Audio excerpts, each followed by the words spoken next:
우리 가족 여러분 안녕하세요. 오늘 또 새로운 하루가 시작되었습니다. 이 아침에도 말씀으로 승리하는 또 저와 여러분들이 되기를 소망합니다. 잠시 기도하겠습니다.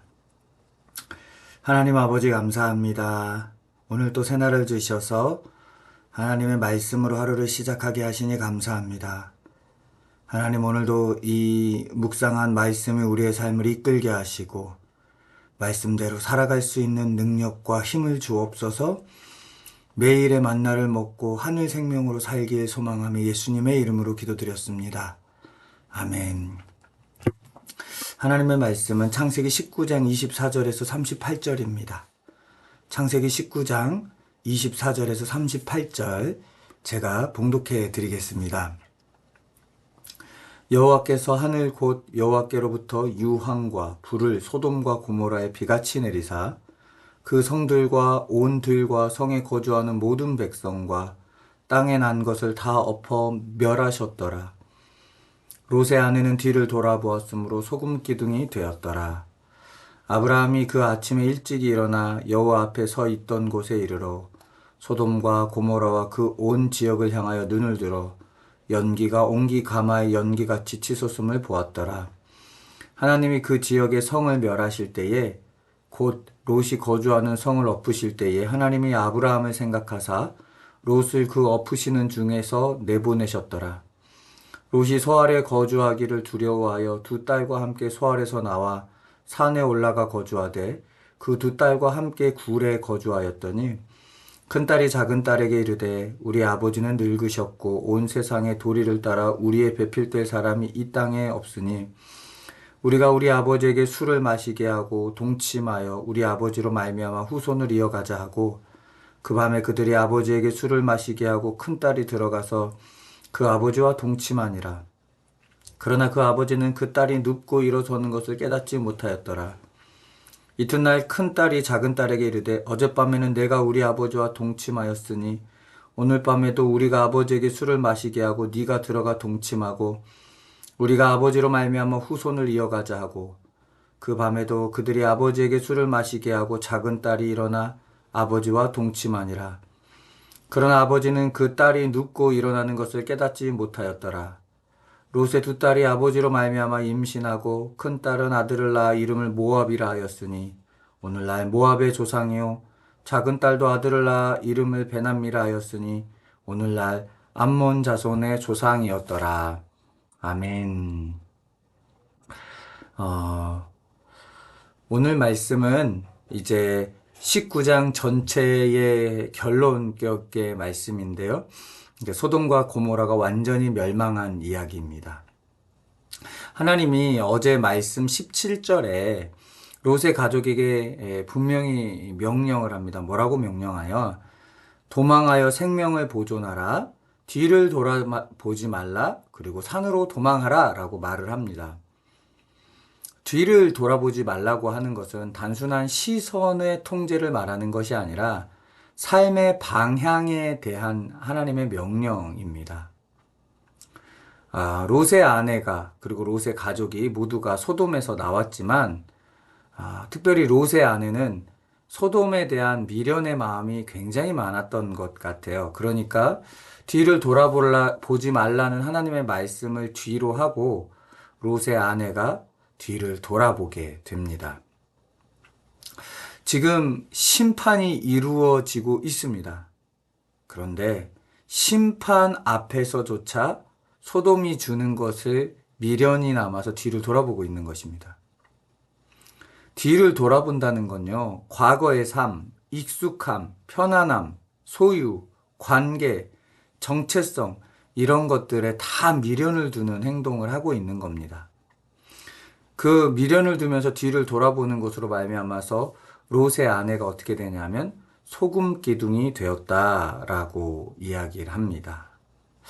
저는 이 이야기를 보면서 이스라엘 백성이 출애굽을 한 그 당시에 출애굽 직후에 그리고 광야에서 생활했던 이스라엘 백성의 모습이 계속 생각이 났어요.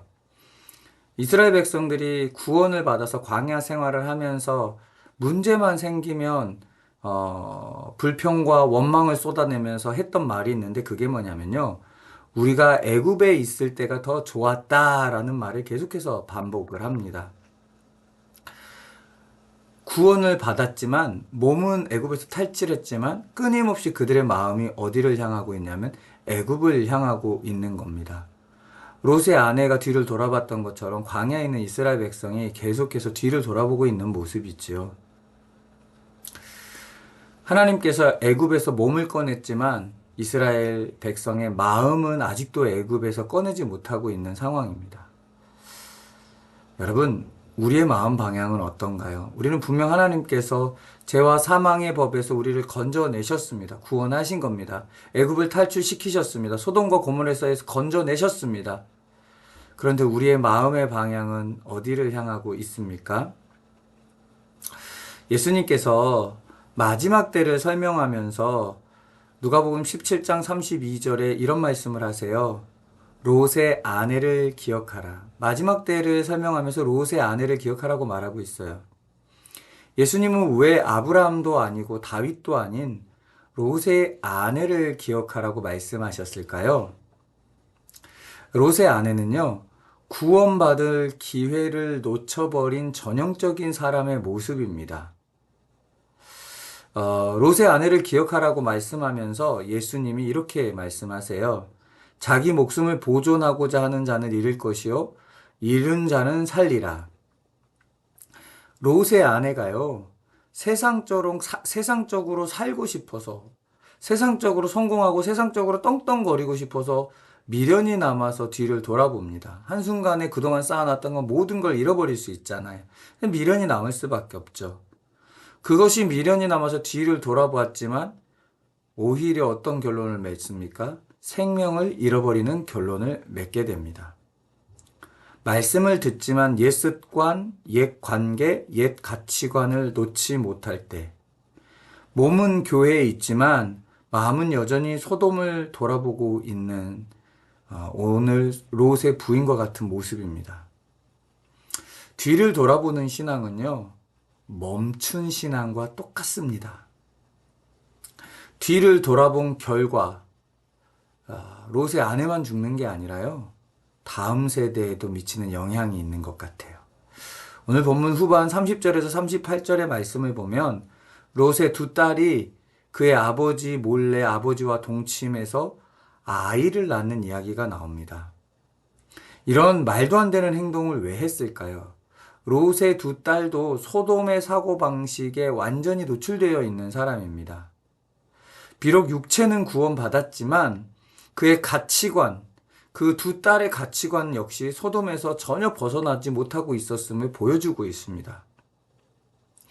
뒤를 돌아보는 신앙은 자기도 죽이지만 다음 세대에도 신앙의 악영향이 흘러가게 되어 있습니다.